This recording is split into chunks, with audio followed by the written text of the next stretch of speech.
Mutual fund industry का जो AUM है वो 20 साल में भारत की GDP का 50% हो जाए। अगर 2014 देखिए, उस समय 10 लाख करोड़ हमारा म्यूचुअल फंड इंडस्ट्री में एसेट्स अंडर मैनेजमेंट है। आज का तारीख में जैसा आपने कहा 75 लाख करोड़ से ज़्यादा है, 75 lakh 60,000 crore. And the growth was quite phenomenal. While the GDP growth, as we're looking at, is going at the pace of around 6.8 to 7%.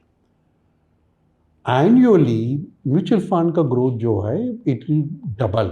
जैसा 15% to 20% growth हो रहा है on an annual basis. If you're going by that rule, like if I'm going at a double from what the GDP growth is, तो automatically 10-15 साल में हम लोग 50% आराम से पहुंच जाएंगे।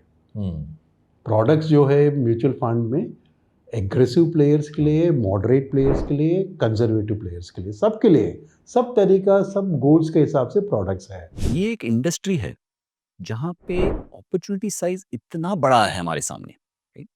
ये एक इंडस्ट्री है जहाँ पे मिनिमम 20-25% ग्रोथ आपको ऑलमोस्ट आंख बंद करके दिखता है for the next 10 to 15 years. ऐसी बहुत कम इंडस्ट्रीज हैं। देखिए, हमारे इंडस्ट्री में कुल मिला के करीब 5-5.5 करोड़ के इन्वेस्टर्स होने चाहिए करीब 25 से 30 करोड़ ऑलरेडी, राइट? इतने तो FD होल्डर्स हैं जिनके पास 5 लाख का की पूंजी है, राइट?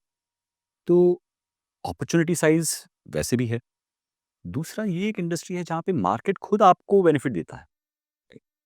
तो ये दोनों चीज़ अगर आप देखेंगे, अपॉर्चुनिटी फॉर ग्रोथ और opportunity to create a differentiated play, right?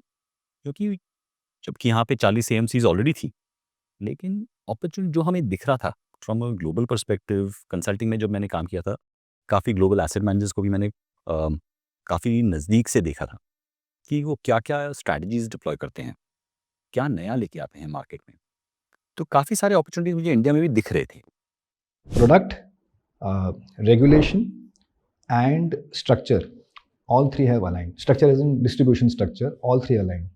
6 times growth, in 10 years at that base is phenomenal. और अगर मैं सर्कल बैक करके आपको बताऊं, इन दी लेट 90s एक 50,000 रुपये की एप्लीकेशन के लिए मुझे याद है, मेरा ऑफिस होता था नारीमन पॉइंट में। नारीमन पॉइंट से मैं बोरीवली गया था, वो एप्लीकेशन उठाई, 50,000 रुपया इनकम फंड में, वापस नारीमन पॉइंट आ गया, उन्होंने सेलिब्रेट किया था कि इतना बड़ा एप्लीकेशन मिला।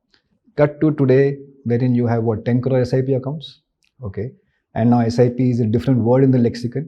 So I think it's a tremendous example कि if everything starts aligning, industry की ग्रोथ कैसे हो सकती है। आपका प्रोडक्ट बोल लीजिए, सोल्यूशन बोल लीजिए, रेगुलेशन बोल लीजिए, और जो एक entire distribution framework through technology बोल लीजिए, it is almost like an impulse product right now.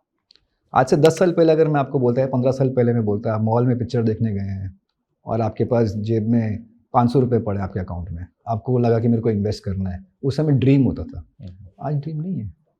So I think that is what is leading to this industry, democratisation हो गया।